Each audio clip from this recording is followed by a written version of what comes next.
네, 강프로입니다. 삼성전자 보겠습니다. 자, 삼성전자 오늘 보합권에 끝났는데 어저께 하락폭이 조금 있었어요. 거의 한 3% 정도 하락해서 끝이 났어요. 그리고 나서 오늘 거의 0.3% 상승해서 끝났으니까 보합권에 마감했다고 볼 수 있겠죠. 이것만 생각하시면 됩니다. 주식시장은 선반영되고 선반영되는 과정에서 시장도 같이 선반영이 되기 때문에 시장에 대한 가격 부담이 있을 때 시장이 올라가는 것도 종목이 올라가는 것도 미래 가치가 좋아지는 부분을 먼저 가격이 반영하기 때문에 올라가는 겁니다. 그러면 이 모든 내용들을 합해서 보면 어떤 부분이 발생할까요? 가격이 먼저 상승을 하고 그렇죠? 앞으로 좋아질 만한 내용에 대한 결과가 나오겠죠. 그 결과가 뭐예요? 실적입니다. 자, 그러면 아직까지 그 실적에 대한 부분이 나오지 않고 그렇죠? 코스피는 어디까지 올랐나요? 여기까지는 기본적으로 한국 시장이 계속해서 소외돼 있었던 가격대예요. 그럼 여기서 빠지고 이만큼 올라왔었던 거, 여기서 빠졌었던 이 4월 달에 이만큼 빠졌었던 거, 2300포인트를 이탈할 정도로 빠졌었던 건 어떤 부분이 발생한 걸까? 미증시가 하락했기 때문입니다. 그리고 나서 반등을 한 것까지는 미증시의 움직임에 의해서 떨어지고 올라온 거예요. 그럼 여기부터는 어떤 부분이 나온 거죠? 한국의 정치적인 불확실성 플러스 유동성이 풀렸을 때 그래도 경기가 나아질 수 있다는 그런 기대감들이 반영한 결과인데 아직까지 그 결과가 나오지 않았잖아요. 여기서 우리가 기술적인 내용을 하나 딱 짚고 넘어가면 기본적으로 아무리 강한 시장이 예정되어 있다고 하더라도 예상된다고 하더라도 뭐가 발생하는 겁니까? 필요한 조정 구간은 있다. 그게 최소한 22평을 수렴하거나 62평을 수렴할 정도는 된다는 겁니다. 물론 22평은 일단 오늘 같은 경우에는 뭐 수렴하는 정도가 나왔어요. 근데 62평까지는 폭이 좀 있죠. 오늘자 기준에서 보면 62평까지 떨어지는 게 한 10% 정도 떨어집니다. 그럼 여기서 코스피가 10% 떨어졌다 다시 올라오는 거냐? 그게 아니죠. 이동평균선은 어떻게 우리가 봐야 됩니까? 평균 가격이잖아요. 이 평균 가격이 서서히 올라오고 있는 상황이 나오고 있는 겁니다. 그렇죠? 그러면 이쪽 구간에서 그래도 한 1주에서 2주 정도는 횡보할 가능성을 가지고 있다. 그리고 미증시 같은 경우에도 우리가 간단하게 이해를 하면 됩니다. 나스닥 같은 경우에도 지금 신고가를 만들고 나서 약간 좀 지지부진한 움직임을 보이고 있어요. 자, 캔들이 커졌던 부분, 이 구간 이런 내용들이 있죠. 여기는 시장이 급락 나온 이후에 되돌리는 구간. 근데 종목군들을 보잖아요. 종목군들 우리가 하나만 딱 보겠습니다. 가장 강한 주도주 엔비디아 볼 수 있겠죠. 지금 신고가를 만들고도 있고요. 엔비디아 주가를 보면 우리가 명확하게 볼 수 있는 부분이 있습니다. 기본적인 시장의 구조에 대해서 이야기를 드리는 거니까 반드시 이해를 하고 넘어가는 게 좋아요. 보세요. 나스닥이 빠질 때 옆에 비교를 해놓고 한번 보시죠. 쭉 이렇게 보면 나스닥이 빠질 때 같이 빠졌지만 올라오고 나서 신고가를 만들고 캔들이 커지는 부분들이 있죠. 시장에 대한 움직임이 이렇게 완만하게 움직이더라도 종목군들 먼저 반등을 했었던 종목군들이 그쵸? 애초에 많이 올랐었는데 먼저 강세를 보인다는 거죠. 그러면 우리가 기본적으로 어디까지 빠질 거야 해서 예상하고 들어가는 게 아니라 반등을 확인하고 들어가야 된다는 이야기를 드리기 위해서 제가 좀 디테일하게 이야기를 드린 겁니다. 자, 그러면 지금 상황은 뭡니까? 나스닥 같은 경우에도 반등폭이 조금 크고 그리고 최소한의 기간 조정이 필요하다. 왜? 아까 전에 보여드렸죠. 방금 전에 엔비디아도 이미 신고가를 만들어서 가격에 대한 부담이 약간 정도는 있다는 점, 그리고 뭐 최소한의 실적을 확인해야 됩니다, 이런 소리는 아닙니다. 이격 조정이 필요하다는 거죠. 자, 그러면 이런 과정에서 코스피도 가격 부담이 있고 그만큼 삼성전자도 약간의 횡보 구간이 필요하다. 그래서 제가 뭐라 그랬습니까? 삼성전자를 보유하고 있다면 삼성전자는 매도해야 될 구간이 아닙니다. 그리고 기본적으로 삼성전자는 아직 성과가 나오지 않았어요. 어떤 성과가 있을까요? 첫 번째 HBM, 두 번째 파운드리입니다. 그렇죠? 그러면 성과가 나오지 않았기 때문에 주가가 떨어져야 되는 거냐? 그게 아니라 그래서 올라가는 겁니다. 헷갈리실 수도 있을 것 같은데 미래 가치를 반영한다는 건 지금 좋기 때문에 올라가는 게 아닙니다. 자, 삼성전자는 지금 HBM에서 하이닉스에 비해서 좀 뒤떨어져 있잖아요. 근데 우리가 여기서 하이닉스 보자고요. 자, 하이닉스 보면 어떻습니까? 작년 6월과 7월 달에 고가를 형성하고 나서 그쵸? 올해 7월 달에 다시 신고가를 만들어냈으니까 그쵸? 대략 한 10개월에서 11개월 정도를 저가 구간에서 횡보한 이후에 올라왔죠. 그러면 이때 구간 대비해서 우리가 뒤를 돌려보면 이때 구간이 실적이 더 좋다고 볼 수 있겠죠. 근데 오히려 그 반대입니다. 자, 이렇게 볼게요. 2년치 주가인데 7만 원부터 25만 원까지 올라갈 때, 그리고 여기 25만 원부터 다시 한 10만 원 초반 정도까지 떨어질 때 여기부터 여기를 1번 구간으로 잡고 여기부터 여기를 2번 구간으로 잡았을 때 1번 구간에 대한 실적 있죠. 실적이 더 나빠요. 보여드릴게요. 자, 내용 보시면 보세요. 23년, 24년입니다. 24년도에 하이닉스 실적은 창사 이래 최대 실적을 낸 거예요. 근데 주가가 더 많이 올랐었던 건 언제입니까? 23년도고 24년도는 6월까지 올라가고 떨어졌죠. 그리고 25년 6월을 채우고 다시 반등을 시작을 했습니다. 그럼 실적이 24년도에는 계속 서프라이즈가 나왔고 23년도에는 7조 7천억 원의 적자잖아요. 그럼 23년도에는 분기 한 번씩 나오니까 1분기 어닝 쇼크, 2분기 어닝 쇼크, 3분기 어닝 쇼크, 4분기 어닝 쇼크예요. 그렇죠? 그리고 나서 여기서 돌려 세운 겁니다. 1분기 서프라이즈, 2분기 서프라이즈가 나왔는데 주가 어떻게 됐나요? 떨어졌다. 무슨 이야기냐? 23년도에는 미래 가치가 좋아질 거야. 주가가 올라간다는 겁니다. 지금 현재 실적에 대한 부분이 아니라는 거예요. 오히려 실적이 좋아지면 주가는 올라와 있기 때문에 그때 조심을 해야 된다는 거예요. 물론 삼성전자를 보유하고 계신 분들은 답답하실 거예요. 근데 제가 정확하게 말씀드릴 수 있습니다. 실적이 좋지 않을 때 주가는 올라간다. 삼성전자의 지금 실적은 좋지 않고요. 떨어지더라도 5만 원대 중반에서 후반 정도가 마지노선입니다. 그리고 지금 여기서 한 가지가 더 붙어 있어요. 여기 업종 차트를 보면 시장인데 코스피가 지금 사상 최고가를 목전에 두고 조정 구간이 들어왔죠. 근데 여기서 이게 붙었습니다. 정부에서 세금 소식이 조금씩 흘러나왔어요. 자, 요 내용인데 보세요. 금투세가 폐지됐고 증권거래세 단계적으로 정상화시키겠다. 증시 부양에는 딜레마. 이렇게 돼 있다고요. 일단 여기는 증권거래세만 나와 있는데 대주주 과세 요건도 50억에서 다시 10억으로 낮추겠다는 안이 대충 이렇게 흘러나왔어요. 근데 여기서 거버넌스 문제를 가지고 이야기를 한단 말이죠. 뭐 내용에 대해서 제가 디테일하게 다루진 않겠습니다. 여기서 얘기하는 건 전 개인적으로 그렇게 생각하거든요. 한국 시장이 소외되어 있었던 이유는 100% 거버넌스 문제입니다. 그렇죠? 이 거버넌스 문제는 이사의 주주 충실 의무가 주주는 빠져 있어요. 그렇죠? 회사에만 충실하면 된다. 그래서 주가가 올라가는 것을 방해하는 안건들이 나오더라도 법적으로 모두 거의 면죄부를 받은 그게 2015년, 16년 정확하게 기억은 안 나요. 한 16에서 17년 정도 됐었던 것 같아요. 삼성 관련된 그 판례가 나온 이후부터 이렇게 된 거니까 그때부터 유상증자나 이런 부분들은 더 가속화되기 시작을 했고 쓸데없는 유상증자가 진짜 많이 나왔거든요. 여기서 어떤 부분까지 나왔냐면 빚을 갚기 위해서 유상증자를 한다. 이런 얘기까지 나왔어요. 실제로 이런 부분들도 있었고 예를 들어서 그렇습니다. 정말 이거는 어이가 없는 건데 보세요. KG 모빌리언스 최근에는 안 봐서 실적이 어느 정도까지 나오는지 모르겠습니다. 보세요. 연간으로 한번 볼게요. KG 모빌리언스. 자, 이 내용을 보시면 역성장을 하고는 있어요. 근데 24년도에 들어서 역성장을 하는 거지. 그래도 최소한 안정적인 현금 흐름을 가지고 있고 부채도 없죠. 이 상황이란 말이죠. 현금 여력도 충분하게 가지고 있습니다. 근데 KG 모빌리언스가 2016년인가 17년도에 갑자기 선결제 자금을 마련하기 위해서 유상증자를 한대요. KG그룹에서. 그리고 대표적으로 카카오나 이런 것들 보면 어떤 상황이 된 겁니까? 이거 대표적인 로컬 기업이잖아요. 로컬 시장에서는 사실상 따라올 자가 없을 만큼의 그런 인프라를 만들어 놨잖아요. 그런데도 불구하고 카카오 같은 경우에는 카카오페이, 카카오뱅크 이렇게 쪼개기 상장을 계속해서 해왔던 거죠. 자, LG 에너지 솔루션은 어떨까요? LG 화학 기반에서 근 한 10년 정도를 2차 전지 종목이라고 광고를 해왔습니다. 홍보를 계속해서 해왔는데 결과적으로 어때요? LG 화학에서 가지고 있는 지분이 80%가 넘어요. 그리고 LG 화학 주주들한테는 LG 에너지 솔루션 주식을 주지 않았죠. 물적 분할을 한 거죠. 그렇죠? 지금 상법 개정이 안착이 되면 이런 짓거리를 못 합니다. 그리고 정말 아이러니하게도 보세요. 얘기하다 보니까 조금 복잡해졌는데 삼성전자가 작년 7월 달부터 9만 원 근처에서 떨어지는 부분에서 발생했었던 내용은 딱 한 가지였습니다. 물론 HBM이나 파운드리에 대한 부분도 있어요. 근데 이 한 가지가 뭐냐? 상법 개정입니다. 작년에 24년도 들어서 기업 밸류어 프로그램을 진행한다고 했었거든요. 근데 정확하게 7월 달에 정부에서 어떤 이야기가 나왔냐면 기업 자율에 맡기겠다 이 얘기가 나왔습니다. 이러면서 급락 구간이 발생을 한 겁니다. 외국인들이 빠져나가기 시작한 거죠.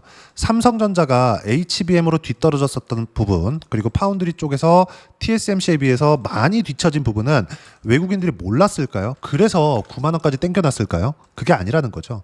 미래 가치를 반영해서 땡겨놓은 겁니다. 그리고 최소한 밸류어 프로그램에 대한 기업에 대한 기대감을 가지고 있었죠. 근데 그런 기대감이 없어졌습니다. 그리고 나서 5만 원에서 거의 한 6개월, 7개월 정도를 횡보하고 나서 다시 7만 원 근처까지 올려놓은 거예요. 그러면 우리가 여기서 다시 뭐가 발생한 겁니까? 상법 개정에 대한 기대감. 그리고 지금 정부는 결정을 하면 시행할 수 있잖아요. 국회까지 다 장악을 했으니까. 그렇죠? 이것에 대한 외국인들의 기대감이 발생한 겁니다. 그리고 다시 추세 전환의 시작점인 신고가를 목전에 두고 있다. 근데 단지 조정을 받는 이유는 어떤 부분 때문이에요? 시장에 대한 가격 부담. 그리고 무엇보다도 거버넌스 문제는 절대로 뭐 증권 거래세나 이런 부분하고 전혀 상관이 없습니다. 이거는 명확하게 제가 이야기를 드릴게요. 그럼 어떤 부분하고 상관이 있느냐? 상속, 증여세와 관계가 있습니다. 그렇죠? 이런 부분이 어떻게 바뀔지 그거 잘 모르겠어요. 근데 한 가지 중요한 점. 정부에서는 부동산을 잡기 위해서 코스피를 5천 시대를 열겠다. 이렇게 얘기를 해놨어요. 그리고 시장은 거기에 대한 기대를 분명히 하고 있습니다. 주가가 올라간 것만 보더라도 알 수 있어요. 올라가려면 뭐가 필요해요? 돈이 필요하죠. 이미 시장은 기대치가 있는 겁니다. 근데 조정을 왜 받아요? 필요한 조정을 받는 겁니다. 최소한 22평. 그리고 기간 조정을 거치면서 62평과의 이격을 좁혀놔야 된다. 보세요. 미증시가 과거에도 엄청나게 강한 움직임을 보여왔었죠. 최근에도 반등할 때 어때요? 22평 돌파하면서 약간 조정, 그리고 쭉 올라가서 22평을 한 번 정도는 만나고 간다고요. 그리고 과거에도 쭉 보면 항상 대세 상승장 구간 속에서도 어떻습니까? 22평 만나고 62평 이격 좁히고, 그리고 쭉 가서 22평 만나고 62평 이격 좁히고, 그리고 여기서 어떤 이슈가 터졌을 때 62평을 이탈하는 부분까지 있지만 신고가를 만들고 나서 횡보 며칠 하고 다시 상승 구간이 나온다는 점, 우리는 이런 부분들을 확인하고 매매할 필요가 있습니다. 그리고 지금은 그런 첫 번째 조정 구간에 들어온 거고 많이 빠질 경우 없습니다. 이런 경우는 없어요. 왜? 이미 신고가를 만든 그 구간부터 돌아오지 못하는 강을 건넌 겁니다. 시장은 이번 정부에 대한 기대감을 분명히 가지고 있다. 지지 여부나 이런 것들 싹 다 빼놓고 보세요. 무조건 시장이 어디를 기대하고 있는지만 보고 우리는 계속 체크를 하면 되고, 시장이 올라가면서 가장 강한 종목군들 위주로 매매 구간을 잡고 매매를 지속적으로 이어와야 된다. 그 중에 하나가 삼성전자를 포함한 반도체 종목입니다. 그렇죠? 그러면 생각해 봅시다. 우리가 삼성전자를 내가 보유하고 있어. 그러면 하이닉스는 굳이 매수할 필요가 없습니다. 하지만 관련돼 있는 종목군들 있죠. 한미반도체, 이수 페타시스 이런 종목군들은 매매해도 됩니다. 삼성전자를 보유하면서 굳이 내가 삼성전자로만 지금까지 지겨웠는데 여기서만 돈 찾을 거야 이럴 게 아니라 생각해 보세요. 삼성전자가 강세를 보였을 때 하이닉스가 강세를 보였고, 반대로 볼 수도 있겠죠. 최근에 하이닉스가 성장성을 부각받았으니까 이때 한미반도체는 얼마나 올랐죠? 20배 올랐습니다.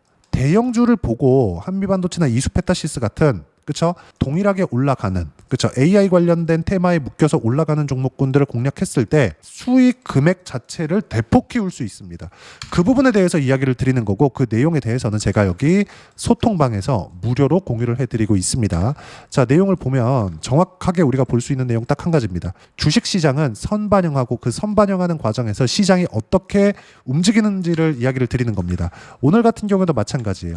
코스피 반등 0.4%, 현대차, 기아차 강세 7에서 8%대 정도 올라왔는데 항상 올라서 사는 게 아니라 신고가를 만들고 나서 상황을 파악하는 겁니다. 보세요. 미국과 일본의 무역 협상 타결 소식 때문에 철강도 함께 강세를 보였다. 근데 현대, 기아는 그렇죠? 고가 돌파까지 조금 더 올라야 된다. 올랐다고 하더라도 매매하면 안 된다는 거죠. 근데 삼성전자는 이미 고가 돌파를 목전에 두고 있는 상황입니다. 그런 상황에서 한미반도체나 이수 페타시스나 그렇죠? 동일하게 움직이는 경우도 있고 먼저 올라간 경우도 있습니다. 우리가 가장 강한 종목군들을 매매를 이어가야 된다는 점. 삼성전자 나쁘지 않아요. 하지만 변동성을 키우고 수익 구간을 빠르게 채우기 위해서는 관련돼 있는 종목을 해야 된다는 거죠. 밑에 보면 이 관련돼 있는 종목군들이라는 게 크게 봤을 때는 주도주군으로 확대시켜서 볼 수도 있다는 점. 예를 들어서 그런 거죠. 반대로 기존 강세를 보인 종목군들은 끝까지 버티다 시장 조정을 받을 때 함께 조정을 받더라도 시장 반등할 때 어떻게 될지 생각해 보면 된다. 정부에서 흘러나온 세금 문제, 6월 이후 강세에 따른 가격 부담, 미증시 포함 단기 조정은 필요하다. 내일부터는 두산 에너빌리티도 매도가 나올 수 있다. 자, 보통 주식 관련 영상을 찍잖아요. 그러면 내려간다는 말을 잘 안 합니다. 싫어하거든요. 근데 우리가 간단하게 생각해 보자고요. 시장이 가격 부담을 가지고 있고 종목군들에 대한 수익 구간이 많게는 100% 이상씩까지 보고 있었을 때는 우리가 매도해야 되는 구간도 한 번쯤은 생각을 해봐야 됩니다. 그리고 나서 다시 잡을 수 있는 구간이 어디에 나오는지를 체크를 해야 돼요. 그렇죠? 이런 부분들을 제가 소통방에서 이런 식으로 하나도 빠짐없이 공유를 하고 있으니까 구독과 좋아요 눌러주시면 소통방 무료 입장 가능하고요. 댓글도 하나씩 달아주시고 입장 링크는 여기 010-8713-1916으로 구독이라고 문자 보내주시면 소통방 입장 링크 순차적으로 공유를 해드리도록 하겠습니다. 자, 그러면 소통방에서 진행하는 내용 똑같이 따라서 매매를 했을 때 어느 정도까지 수익 구간을 만들어낼 수 있는지 그 부분은요. 실제 제가 계좌 내용을 오픈해서 이야기를 드릴게요. 제가 이야기를 드리는 건 처음부터 끝까지 그렇죠? 딱 한 가지입니다. 지금 한 15분 정도 제가 이야기를 계속하고 있는데 이것만 생각해 보시면 돼요. 신고가를 만들고 나서 주가 상승이 나온다. 저는 신고가를 만들 이후에만 매매 구간을 잡는다. 그런 결과 7월 1일 날 188%의 수익 구간. 그렇죠? 그러면 보세요. 이수 페타시스 아까 전에 이야기했죠. 삼성전자 반등이 확인된 점, 하이닉스의 반등이 확인된 점, 그 이후에 이수 페타시스와 한미반도체를 동일하게 매매를 했고요. 하이닉스를 매매를 했습니다. 하이닉스를. 근데 삼성전자를 보유하고 있으면 하이닉스는 굳이 매매할 필요가 없습니다. 보세요. 이수 페타시스 이미 매수한 거 어디죠? 36,000원이죠. 지금 얼마예요? 59,000원. 60% 이상의 수익 구간에서 보유하고 있습니다. 삼성전자가 아직 시세가 안 꺾였다는 겁니다. AI 관련된 건 올해도 좋을 거예요. 전혀 문제가 없다는 점 무조건 기억을 하시고 이미 60% 수익에서 보유하고 있습니다. 그리고 아까 전에 말씀드렸죠. 하이닉스를 보더라도 어때요? 그쵸? 수익 구간 7월 2일 날 34%의 수익을 보고 매도 구간을 잡았습니다. 근데 중요한 점은 최저가에 잡지 못했고 최고가에 팔지 못했습니다. 포기할 건 포기하자. 하지만 포기할 건 포기해야 다음 기회가 있다. 이런 부분들을 어떻게 매매를 해야 되는지 소통방에서 무료로 공유를 해드리고 있으니까 구독과 좋아요 눌러주시고요. 댓글 하나씩 달아주시면 무료 입장 가능하고요. 입장 링크는 010-8713-1916으로 구독이라고 문자 보내주시면 소통방 입장 링크 순차적으로 공유를 해드리도록 하겠습니다. 자, 그러면 아까 전에 보여드린 내용처럼 자 보세요. 하이닉스 30 몇 프로 그리고 여기 두산 에너빌리티 180%씩 이렇게 수익 구간을 만들어내기 위해서 어떤 부분을 보고 판단하고 체크해야 되는지 그 이론적인 부분은 삼성전자의 단기 보유 전략, 가격 전략 두 가지인데 단기는 2주입니다. 2주 동안 내가 어떻게 수익 구간으로 전환시킬 것인지 그 부분이고 그러기 위해서 가격에 대한 부분 중요하고요. 가격에 대한 이해가 되었을 때 주도주, 신고가 두 가지 내용에 대한 이해가 되실 겁니다. 그리고 이 두 가지 내용 모두 무료로 공유를 해드리도록 할 테니까 구독과 좋아요 눌러주시고요. 여기 010-8713-1916으로 삼성전자라고 문자 보내주시면 단기 가격 전략 함께 공유해드리도록 하겠습니다. 자, 시장 좀 어렵죠? 올라갈만 하면 조정받고 이제 내려가나 싶으면 또 올라오는 것 같고 그러다가 물리면 밑에가 보이고 많이 어려울 겁니다. 근데 무조건 확인하세요. 확인하는 것만이 우리가 꾸준하게 수익 구간 만들어낼 수 있다는 점. 그리고 시장이 어느 정도 올라가잖아요. 최소한의 가격 부담, 즉 이격을 좁혀야 되는 구간은 필요합니다. 그 이격을 좁혀야 되는 첫 번째 단계를 지금 진행하고 있기 때문에 전혀 걱정하실 필요 없고 삼성전자 매도할 필요 없고요. 관련돼 있는 종목군들을 어떻게 할지 그리고 주도주를 어떻게 할지 이게 중요하다. 이런 부분들에 대한 실시간 타점은 소통방에서 공유를 하고 있으니까 구독과 좋아요 눌러주시고요. 여기 입장 방법 확인해서 들어오시면 되고 모두 무료입니다. 무엇보다도 삼성전자와 함께 지금 7월이 얼마 안 남았는데 8월 달 대비해서 어떤 종목을 공략해야 되는지 제가 딱 한 종목만 준비를 해놨으니까 영상 끝까지 시청하시고요. 모든 분들이 성공 투자하셨으면 참 좋겠습니다. 네, 주식 투자를 할 때 항상 체크해야 될 부분이 있습니다. 자, 제가 영상 초반부에도 이야기를 드렸지만 항상 주식 투자에서의 시세, 즉 주식 시세는 가격이 먼저 반영한다는 점입니다. 자, 어떤 호재나 악재를 찾으실 텐데 그런 호재나 악재를 찾아서 우리가 매수와 매도를 반복했을 경우에는 주식 시세가 올라가는 과정에서 꼭 내 것만 털리고 올라가는 경우가 비일비재했을 겁니다. 제가 매매를 했었던 종목군들 중에서 어떤 식으로 시세가 진행되고 연결이 되기 시작했었는지 그 부분에 대해서 한번 체크를 해보고 넘어가도록 하겠습니다. 자, 제가 먼저 조회를 눌러서 이야기를 드릴 텐데 이렇게 조회를 눌러서 먼저 보여드리는 건 조작이 불가능하다는 걸 먼저 보여드리는 거고요. 자, 내용 한번 보겠습니다. 자, 재룡산업 시세 구간, 올라가는 구간 확인하고 나서 매매를 한 경우에 34%대 수익 구간. 자, 다음 종목 한번 보겠습니다. 한화오션 신고가 이후에 다시 상승하는 구간, 그리고 수익 구간은 57%까지 늘어나는 부분이 있습니다. 공통점이 있다는 겁니다. 먼저 돌려보면서 이야기를 드리도록 할게요. ABL 바이오. 자, 이것조차도 마찬가지죠. 시세 이후에 다시 큰 폭의 급등 구간, 그리고 76%까지 시세 구간이 발생했다는 점. 어떤 종목이든 가격대가 올라가는 부분이 먼저 나왔다는 게 핵심 포인트예요. 자, 다음 종목 보겠습니다. 자, 자람 테크놀로지입니다. 어떻습니까? 이것조차도 마찬가지죠. 74.8%의 수익 구간을 냈는데 단 3일 걸렸습니다. 시세가 나왔었던 구간은 동일하게 신고가 이후에 발생했다는 점. 그리고 마지막으로 두산 에너빌리티. 두산 에너빌리티도 계속해서 상승 구간을 만들어가고 있지만 당연히 신고가 이후에 시세가 나오고 있다는 점. 호재나 악재 때문에 이 내용으로 인해서 주가가 올라가는 것은 맞지만 어디든 간에 가격이 먼저 반영하는, 즉 신고가 구간 이후에 50%, 60%, 70%대 수익 구간이 나올 수 있다는 점. 자, 우리가 세력들도 아닌데 계속해서 시장을 추적 관찰할 수 없겠죠. 가장 효율적으로 볼 수 있는 방법에 대해서, 그리고 거기에 맞는 종목을 딱 한 종목만 준비를 해왔습니다. 자, 첫 번째 주도주 공유에 대한 부분인데 수익률 기대치는 15에서 30% 안쪽으로 잡는다. 물론 추가적으로 상승할 수도 있겠지만 허황되게 200% 올라간다, 300% 올라간다, 이렇게 보기 위해서는 우리가 충분한 시간 투자가 필요합니다. 하지만 우리가 정작 조정이 오기 전에 안정적으로 보유할 수 있는 그 시간은 길어봤자 2주 안에 끝내야 되는데 그 안에 나올 수 있는, 조정 구간까지 포함해서 나올 수 있는 수익률 기대치는 15에서 30%가 적당하고 시장에 도움이 있었을 때 추가적으로 상승을 하는 겁니다. 자, 그러면 이 세 가지 조건을 만족해야 됩니다. 자, 첫 번째, 직전 3개월 가장 강했었던 업종. 아까 전에 말씀드렸죠? 신고가 구간에 있었던 종목군들이라는 점. 자, 그리고 3개년 연속 순이익, 즉 단기 순이익 전망치가 증가하는 거지 실제 실적이 좋아지면 주가는 이미 높은 위치에 있는 겁니다. 단순히 가격이 올라갔다고 해서 높은 위치에 있다는 게 아닙니다. 무슨 얘기냐? 실적이 올라간 만큼 주가가 그만큼 올라와 있다면 그건 비싼 주식이 되겠죠. 앞으로 나올 수 있는 예상치에 대한 실적보다 주가가 더 낮은 위치에 있어야 돼요. 하지만 가격이 올라가는 건 다른 거다. 그래서 전망치가 증가한 종목을 찾자. 자, 그리고 가장 중요한 점. 올라가려면 돈이 필요하겠죠. 즉 매집봉이 들어와서 가격대를 올리고 외국인이나 기관들, 즉 세력들의 미친 매집 구간을 확인을 해야 된다. 자, 그럼 어떤 종목이냐? 제가 이렇게 준비를 해왔고요. 자, 주도주 공유. 아까 전에 말씀드렸죠. 15에서 30% 2주 안에 낼 수 있는 수익률에 대한 기대치입니다. 자, 그리고 이렇게 준비해온 종목에 대한 부분은 자, 폭등 전에 꾸준하게 매집 구간이 발생했다는 점, 그리고 상승하는 구간에서도 계속해서 거래 대금이 늘어나고 있었다는 점, 그리고 직전 3개월 내 신고가 돌파 종목. 그쵸? 분명히 시장이 어떤 상황이든 간에 주가가 올라가는 상황이 나와야 되고 올라가는 과정 안에서 반드시 거래대금은 늘어날 수밖에 없습니다. 자, 그리고 지금 현재 시세가 나오기 전 마지막 매수 기회 구간에 있습니다. 여기서 가장 중요한 건 올라가는 구간에서 거래가 늘어난 거 보이죠? 그리고 옆에 제가 세력들의 매수세를 체크한 내용을 보시면 올라가는 구간별로 거래대금이 늘지만 올라갈 때 외국인과 기관의 매수세가 지속적으로 들어왔다는 점.